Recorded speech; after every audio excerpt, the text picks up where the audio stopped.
Alguns anos foram marcantes na história brasileira pela relevância dos fatos e pela repercussão na política, nas artes, na economia, na cultura e nas transformações sociais.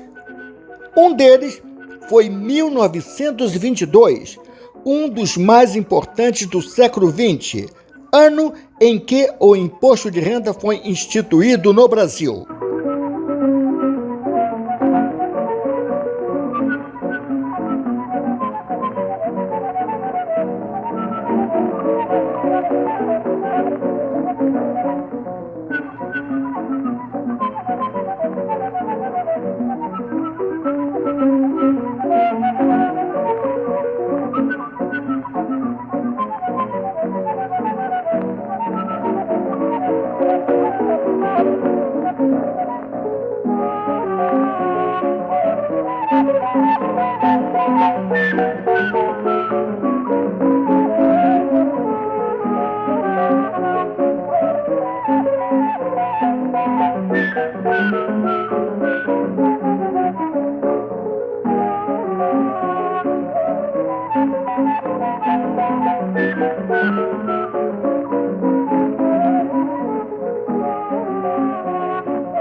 Logo no início do ano, nos dias 11 a 17 de fevereiro, no Teatro Municipal de São Paulo, ocorreu a Semana de Arte Moderna.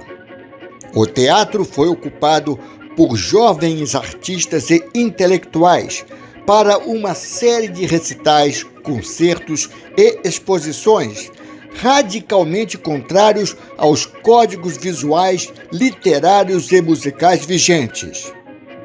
Em dia com as novas tendências artísticas que já vigoravam na Europa, eles estavam inventando a arte moderna brasileira.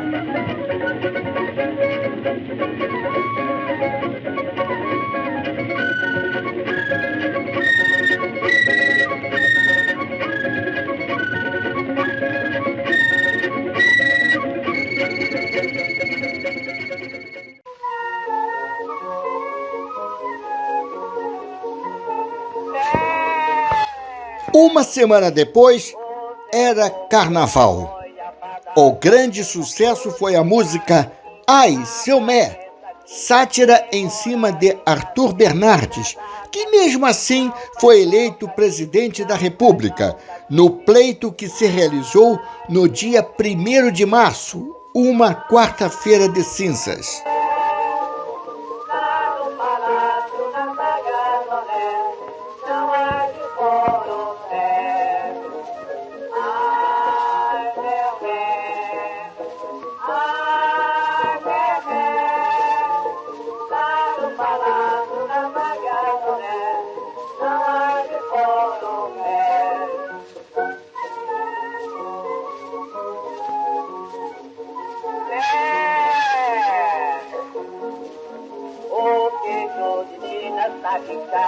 seu Zé. Não sei por que é, prefira bastante a tempestade. Na época, a eleição era em 1º de março e a posse em 15 de novembro. Arthur Bernardes enfrentou instabilidade política desde o primeiro dia. Seu governo esteve constantemente em estado de sítio. Em 25 de março de 1922, um pequeno grupo de comunistas, anárquicos e sindicalistas fundou em Niterói o Partido Comunista do Brasil. 3 meses depois, o governo colocou o Partido Comunista na ilegalidade.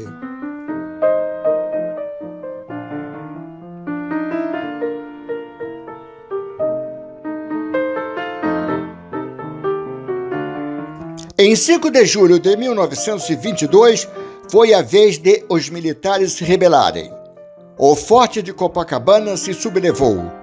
Os tenentes protestaram contra os baixos soldos, o fechamento do clube militar, a prisão do marechal Hermes da Fonseca e a eleição de Arthur Bernardes.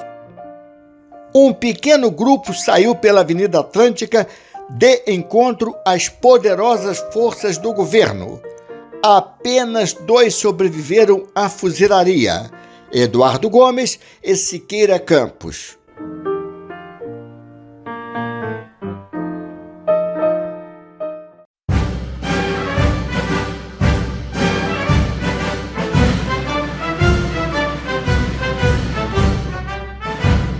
Em 7 de setembro de 1922, comemorou-se em todo o Brasil o centenário da independência. Os festejos foram maiores na capital, Rio de Janeiro, com a inauguração da Exposição Internacional do Centenário, com participação de vários países e todos os estados brasileiros. Pavilhões foram construídos para um dos maiores eventos já realizados no Brasil.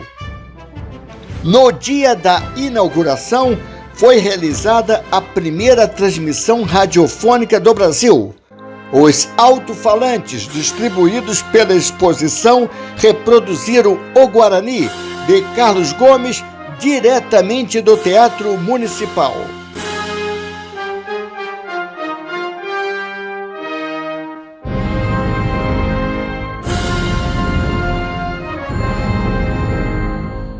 Curiosamente, em 1939, no mesmo local, foi realizada a Feira de Amostra, onde aconteceu a primeira exibição de televisão no Brasil, que só seria inaugurada 11 anos depois em São Paulo.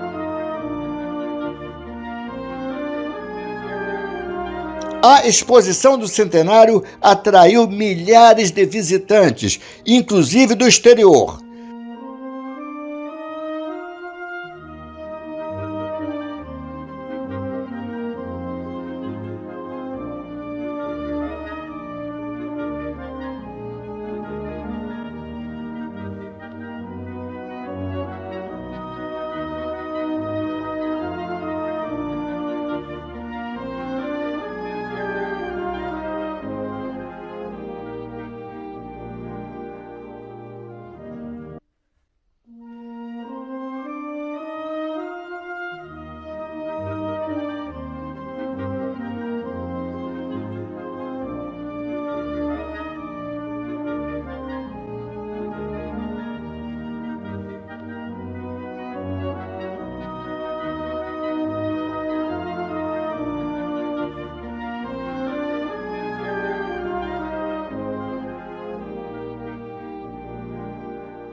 Até o imposto de renda tem a ver com a exposição.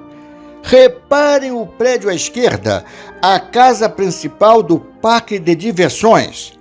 Em 1924, seria a primeira sede da Administração Central do Imposto de Renda, o que durou 15 anos.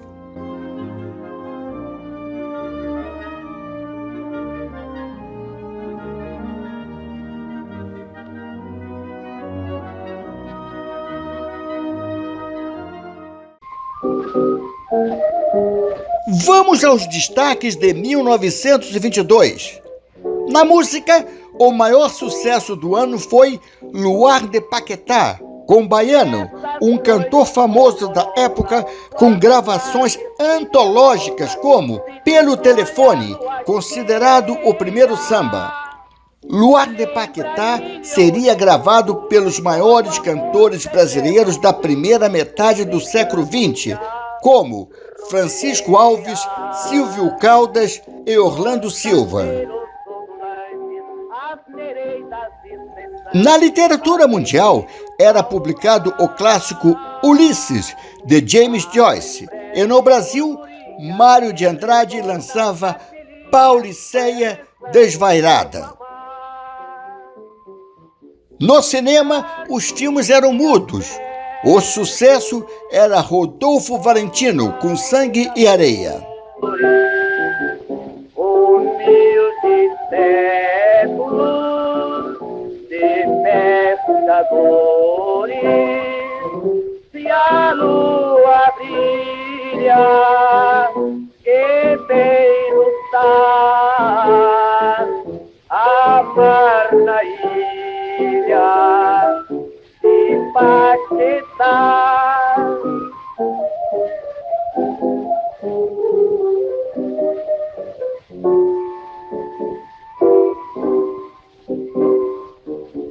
Pensamento de quem ama, ósse azul, cerveja em chama, entre os lábios separados. Pensamento de... No futebol, o campeão do Distrito Federal, Rio de Janeiro, foi o América. Em São Paulo, deu Corinthians.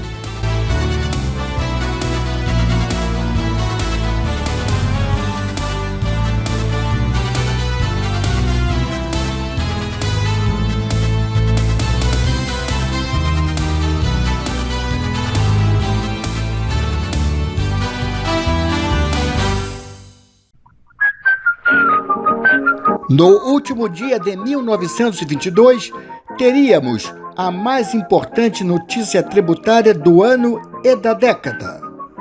Era instituído no Brasil o Imposto sobre a Renda. Não foi a primeira vez que se tributou a renda no Brasil, pois antes dessa data houve tributação pontual sobre vencimentos, dividendos, lucros e juros. Era uma espécie de tributação exclusiva na fonte, em que a fonte pagadora apurava o imposto e recolhia o valor ao caixa do Tesouro, sem participação do contribuinte de fato. Não havia repartição própria nem funcionário dedicado exclusivamente ao imposto de renda.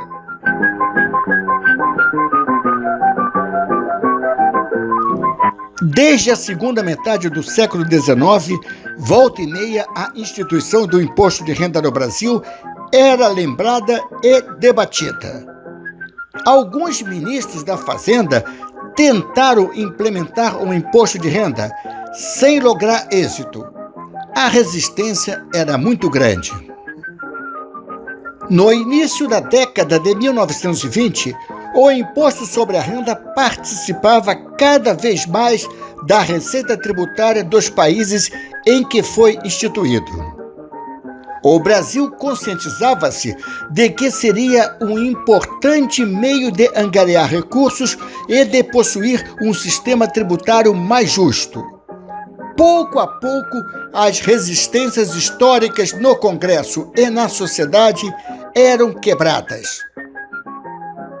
Em dezembro de 1922, o deputado federal Antônio Carlos, que era relator do orçamento e presidente da Comissão de Finanças, propôs a inclusão na Lei Orçamentária de 1923 de um imposto que recaísse sobre a renda global.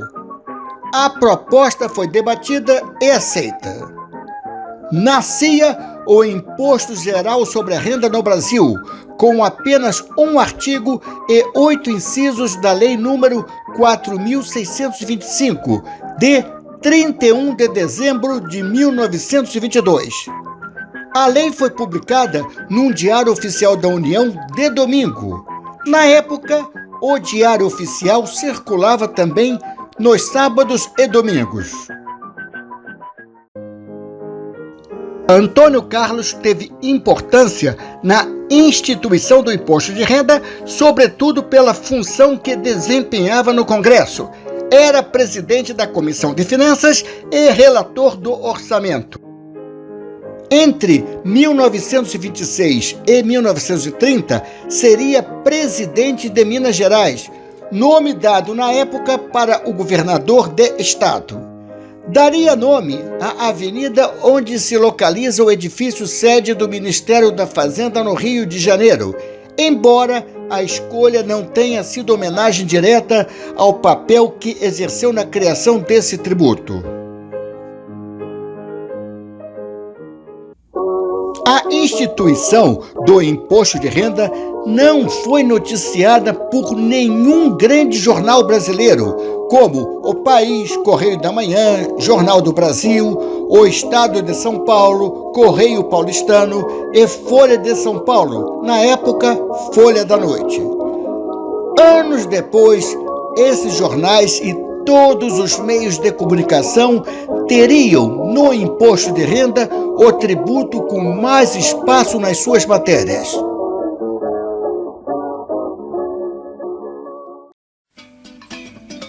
No gráfico, o imposto de renda tem a cor vermelha, o imposto de importação a cor amarela e o imposto de consumo, atual imposto sobre produtos industrializados, IPI, a cor azul. A arrecadação do imposto de renda começou tímida, mas na década de 1930, sua participação aumentou em valores nominais e reais. Em 1944, um fato inédito: o imposto de renda alcança o primeiro lugar em arrecadação.